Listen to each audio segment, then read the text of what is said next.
Hi everyone, welcome back to a new video. Today I'll be trying a new setup where I'll be doing a tutorial on how to use Autodesk Sketchbook. So Autodesk Sketchbook is this app that is right here.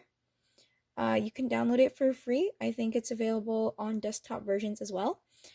So I'll be demonstrating how to use this program with this Ikuya Kirishima piece that I'm doing for his birthday on March 3rd. Alright, so let's get started. This is what your homepage would look like when you enter. So you can create your new drawings over here with this plus button. You click new sketch and this panel will show up. Sorry, it's a bit hard to see, but you can change the width and the height. And also if you just want to keep the same dimensions but rotate it, there's a button here as well. Sorry, it's kind of blurry. So I'll start with this piece. I've never done a live tutorial before, so I'm a bit nervous.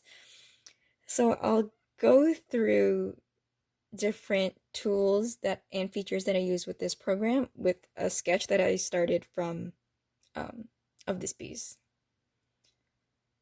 Alright, so this is what I have. Another feature you can use here in the bottom right corner, there's a frame here.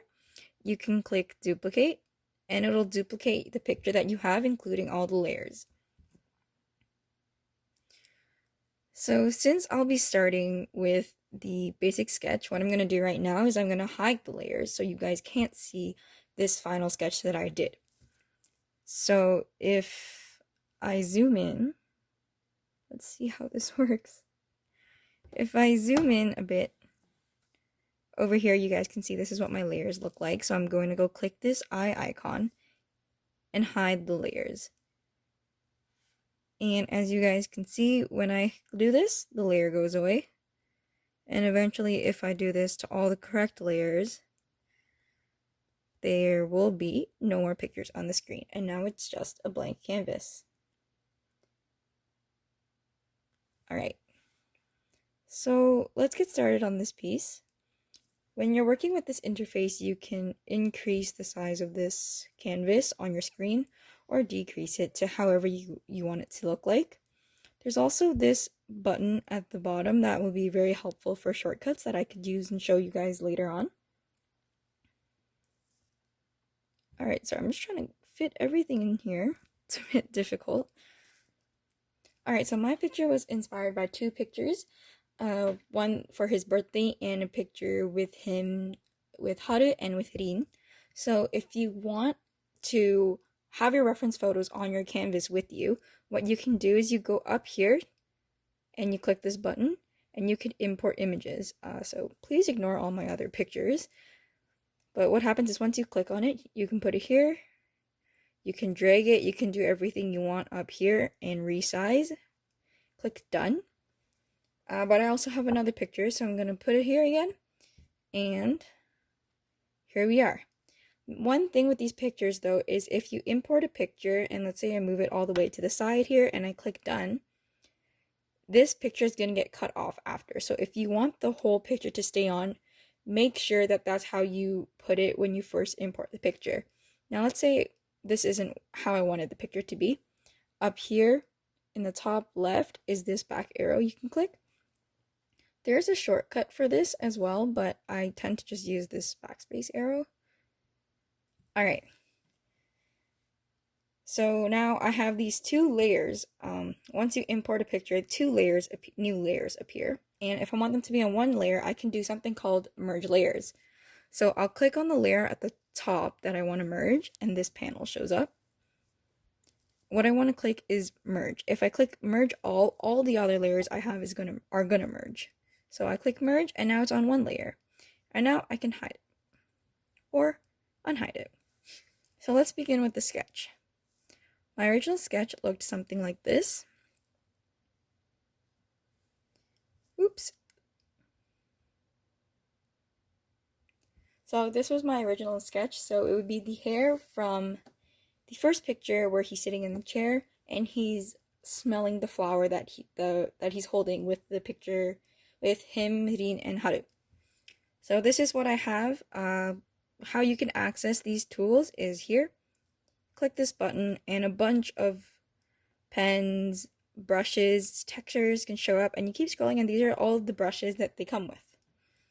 What you could do is if you click pin here, it'll pin your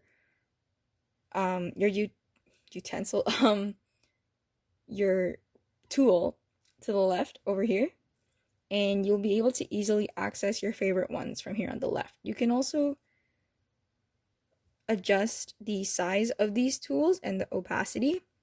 So for the pencil here, what you can do is you can click settings, and you can change, as you can see here, opacity and size.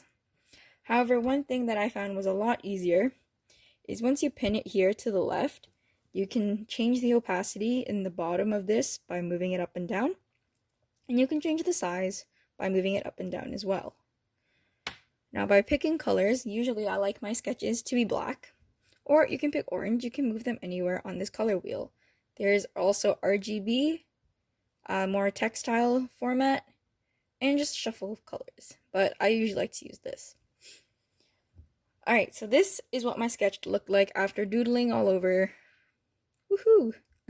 Yeah, that's what it looked like. So if I have 3 lines that I want to erase, once again, I can use the backspace button.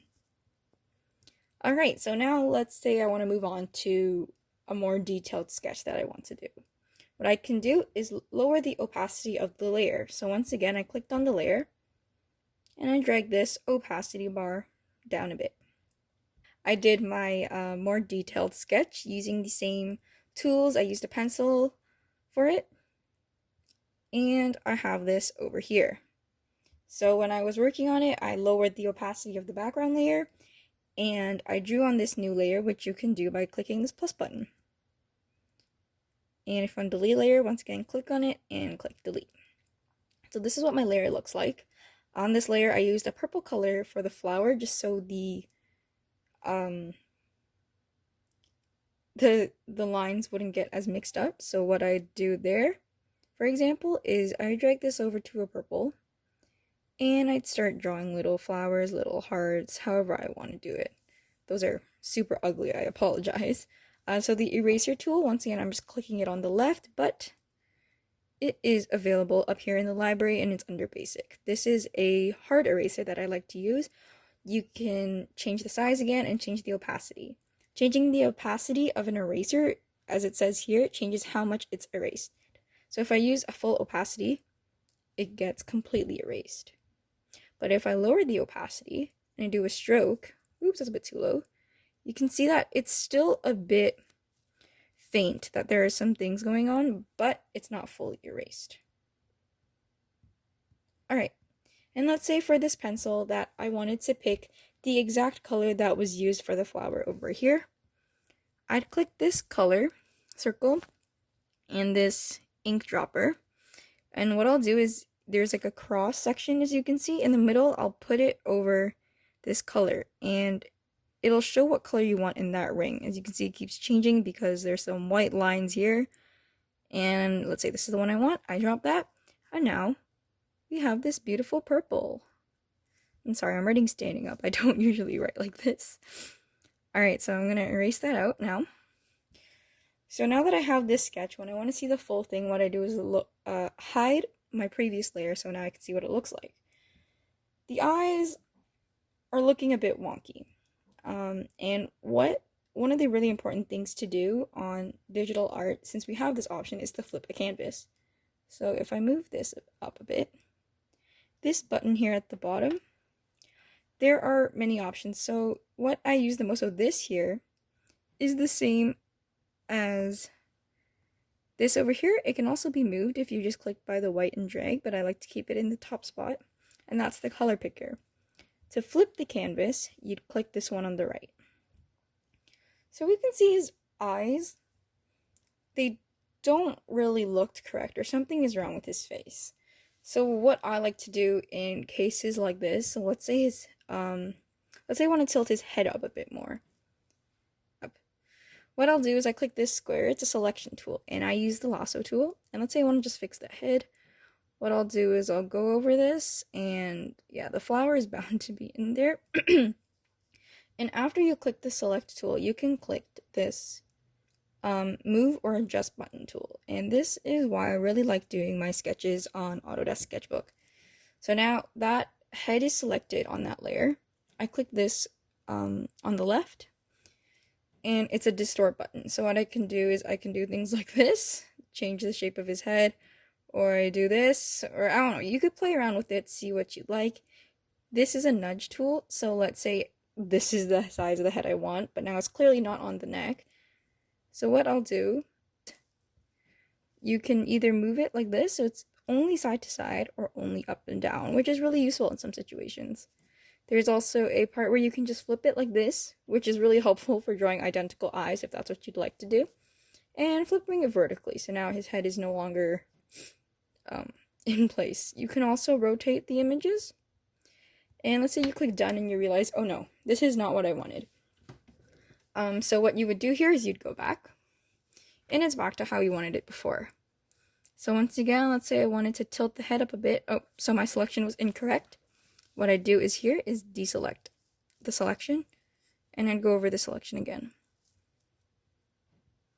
And I want to tilt his head up a bit, so this took a bit of playing around to learn how to do this. So I pushed this corner up, this one a bit lower, and adjust to see how I'd like it. And I click done because I'm now happy with how this looks.